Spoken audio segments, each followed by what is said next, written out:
Education का topic हमने लिया है शिक्षा के सार्वभौमिक उद्देश्य। शिक्षा के सार्वभौमिक उद्देश्य ऐसे उद्देश्य हैं जो सभी जगह सर्वमान्य हैं, अर्थात जिनको लगभग सभी शिक्षा शास्त्री स्वीकार करते हैं, चाहे वह थोड़े रूप में हो या अधिक रूप में, लेकिन सभी शिक्षा शास्त्री कहीं ना कहीं उनको अपनी सहमति प्रदान करते हैं। हम 10 बिंदुओं के आधार पर शिक्षा के सार्वभौमिक उद्देश्यों के बारे में बात करेंगे। और प्रथम बिंदु है शिक्षा का ज्ञानार्जन का उद्देश्य या मानसिक विकास का उद्देश्य। इस ज्ञानार्जन के उद्देश्य के प्रमुख समर्थकों में प्लेटो, शेक्सपियर और सोक्रात जैसे शिक्षा शास्त्री आते हैं। प्राचीन काल से ही सभी देशों में शिक्षा को ज्ञान प्राप्त करने का उद्देश्य के रूप में स्वीकार किया गया है और सभी शिक्षा शास्त्री और दर्शन शास्त्री या दार्शनिक भी मानते हैं कि शिक्षा ज्ञान प्राप्त करने का एक प्रमुख माध्यम है और ज्ञान प्राप्त करना शिक्षा का एक प्रमुख उद्देश्य या लक्ष्य होता है, चाहे वह ज्ञान किसी भी श्रेणी का हो।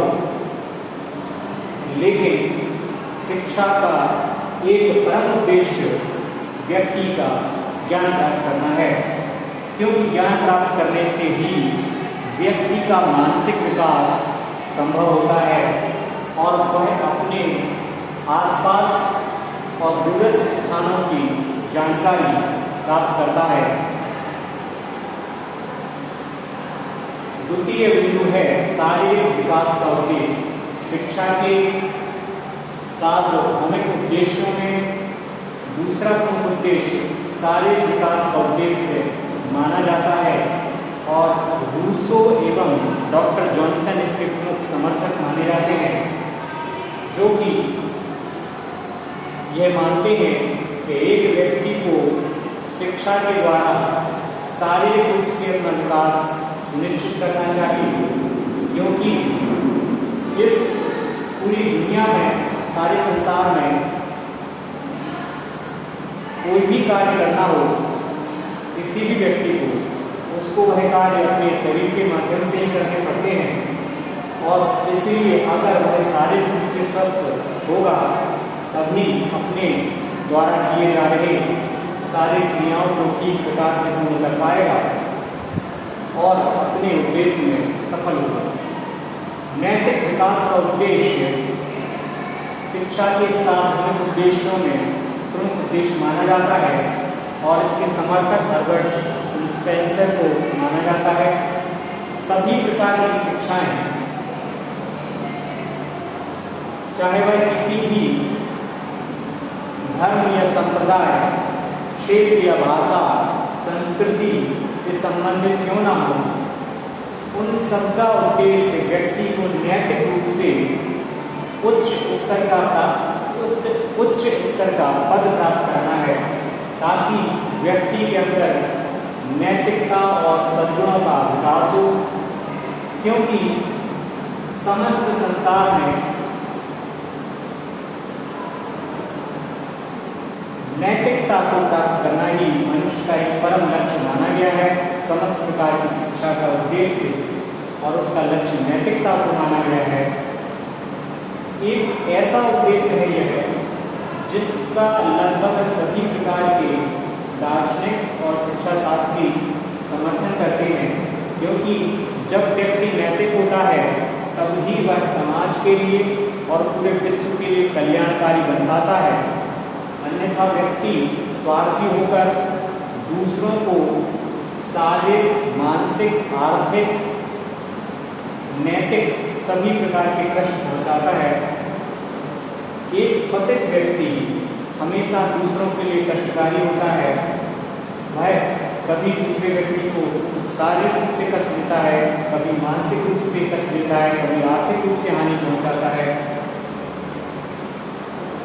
तो व्यक्ति का स्वयं को नैतिक बनाना शिक्षा के द्वारा एक अहम लक्ष्य है, ताकि व्यक्ति किसी को भी शारीरिक, मानसिक और आर्थिक रूप से हानि ना पहुंचाए और स्वयं का भी विकास करे और दूसरों के विकास का भी आधार बने। इस संसार में ऐसे बहुत कम लोग हैं जो दूसरों के विकास के लिए हमेशा लालयित रहते हैं। स्वयं का विकास तो स्वार्थी लोग करते हैं और एक शिक्षक हमेशा दूसरों के विकास और उन्नति के लिए कार्य करता है। इसलिए शिक्षा का एक परम उद्देश्य शिक्षकों, छात्रों और शिक्षा से जुड़े हुए सभी लोगों को नैतिकता से पूर्ण बनाना है, ताकि व्यक्ति किसी भी कारण से दूसरे व्यक्तियों को या अपने से संबंधित व्यक्तियों को शारीरिक, मानसिक, आर्थिक रूप में कभी भी हानि पहुंचाने की कोशिश या चेष्टा ना करे और स्वार्थी ना बने, बल्कि संपूर्ण विश्व के लोक कल्याण के लिए कार्य करे। सम विकास का उद्देश्य इसके प्रमुख समर्थक पेस्टोलॉजी और रूसो को माना जाता है। सम विकास के उद्देश्य से तात्पर्य है कि व्यक्ति स्वयं का विकास करे और दूसरों के विकास के लिए भी अपना लक्ष्य बनाए। सम माने समान और विकास माने डेवलपमेंट, को सभी का एक समान विकास। ऐसा ना हो कि एक व्यक्ति लगातार उन्नति करता चला जाए और दूसरा व्यक्ति शारीरिक, मानसिक और आर्थिक रूप से पिछड़ता चला जाए। अगर ऐसा होगा तो एक व्यक्ति दूसरे व्यक्ति का शारीरिक, मानसिक और आर्थिक रूप से शोषण करने लगेगा और इससे द्वंद्व की स्थिति उत्पन्न हो जाएगी। जिस व्यक्ति का शारीरिक, मानसिक और आर्थिक रूप से शोषण किया गया होगा वह बदले की भावना से प्रेरित होगा और इससे दोनों ही पक्षों को हानि होगी। सांस्कृतिक विकास का उद्देश्य इसके प्रमुख समर्थक ईवी टॉयलर को माना जाता है और ये मानते थे कि व्यक्ति का सांस्कृतिक विकास इस परिप्रेक्ष्य में होना चाहिए कि जो भी हमारी पुरानी अच्छे रीति रिवाज में संस्कृति है उसको हम अगली पीढ़ी में पहुंचाएं और जो भी हमारी कुरीतियाँ हैं, रूढ़िवादिताएं हैं, अंधविश्वास हैं, बाहरी आडंबर हैं, उनको त्याग दिया जाए। तो ईवी टॉयलर का मानना है कि एक पीढ़ी से दूसरी पीढ़ी में अपने सांस्कृतिक गुणों को पहुंचाना शिक्षा का एक सार्वभौमिक उद्देश्य है, जिसके द्वारा लोग अपनी पुरानी संस्कृति को संजोकर रखें और नए विचारों को भी अपनाएं। लेकिन पुरानी संस्कृति में जो लाभकारी क्रियाकलाप हैं, विचार हैं, उनको ग्रहण कर लिया जाए और जो हानिकारक आडंबर, कुरीतियाँ हैं उनको छोड़ दिया जाए। वातावरण के साथ अनुकूलन का उद्देश्य, ये डार्विन में यह प्रमुख रूप से इसके समर्थक माने जाते हैं। और डार्विन ये मानते थे कि जब वातावरण में परिवर्तन होता है तो केवल वही जीवधारी वातावरण में जीवित बने रहते हैं जो उस वातावरण को के रूप में अपने आप को अनुकूल कर लेते हैं या वातावरण के साथ स्वयं को बदलते रहते हैं। अगर आप किसी स्वार्थी या बेईमान व्यक्ति के साथ रहते उठते बैठते हैं तो आपको भी कभी ना कभी स्वार्थी या बेईमान बनना पड़ेगा। केवल सच्चे लोगों के साथ ही सदाचार का व्यवहार किया जा सकता है और दुराचारी, कदाचारी लोगों के साथ में सदाचारी व्यक्ति कभी नहीं रह सकते। उसी प्रकार से जिस प्रकार से रेगिस्तान में ऊंट रह पाते हैं और घने जंगलों में हाथी, अर्थात हाथी कभी भी रेगिस्तान में नहीं रह सकते क्योंकि वो है उनके लिए अनुकूल स्थिति नहीं होती है। उसी तरह से ऊंट रेगिस्तान में रहने के अनुकूल होते हैं और हाथी घने जंगलों में। तो उसी तरह से आप सदाचारी व्यक्ति के साथ सदाचारी व्यक्ति रह सकता है और दुराचारी व्यक्ति के साथ दुराचारी, कदाचारी व्यक्ति के साथ कदाचारी व्यक्ति, अर्थात जैसा वातावरण है वैसा ही अनुकूलन हो। इसी उद्देश्य को ध्यान में रखकर शिक्षा को इस रूप में ग्रहण करना चाहिए कि देश काल और परिस्थिति के अनुसार जैसी भी स्थिति हो, एक छात्र और एक शिक्षक को वातावरण के अनुसार अपने आप को ढालना आना चाहिए। अगर वह ऐसा करने में समर्थ हो पाते हैं तभी वह जीवन में उन्नति करते हैं। व्यवसायिक उद्देश्य, जीविकोपार्जन का उद्देश्य, इसके प्रमुख समर्थक डॉक्टर जाकिर हुसैन को माना जाता है।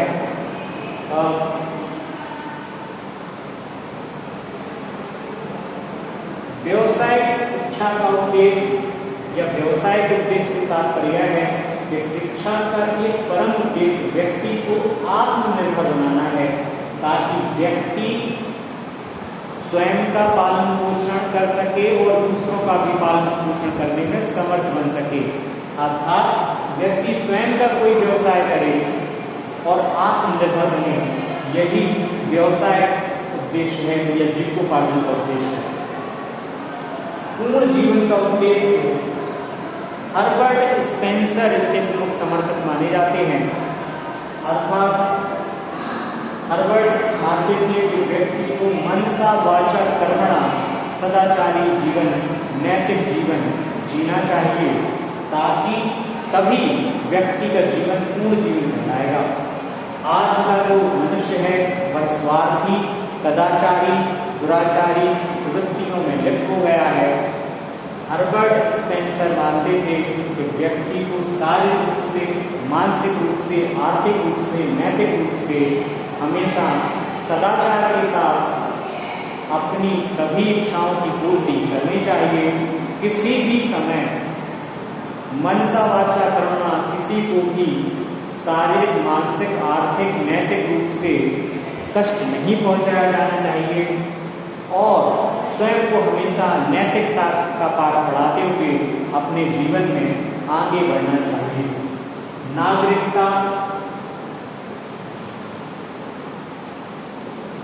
का उद्देश्य प्रोफेसर H.H. हॉर्न के अनुसार नागरिकता से उद्देश्य था कि सभी शिक्षा शास्त्री मानते हैं कि सभी देश तभी उन्नति करते हैं या किसी देश का सर्वांगीण विकास तभी उन्नति कर सकता है जब उसके नागरिक उच्च कोटि के नागरिक, अर्थात नागरिकों का शारीरिक विकास हो, मानसिक विकास हो, नैतिक विकास हो, तब ही वह उच्च कोटि के नागरिक कहलाते हैं।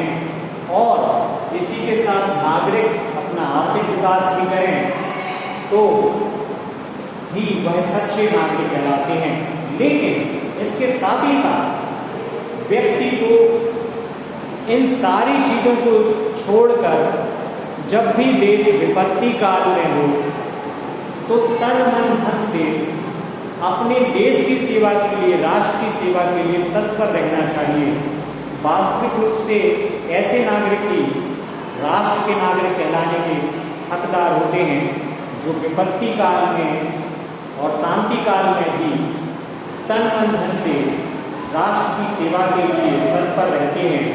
वह धर्म, जाति, क्षेत्र, भाषा, खान पान, वस्त्र, भूषा, वेशभूषा के आडंबरों में न पड़कर राष्ट्र की सेवा में भी अपने आप को समर्पित करने के लिए सदैव तत्पर रहते हैं। ऐसे नागरिक ही वास्तव में सच्चे नागरिक होते हैं।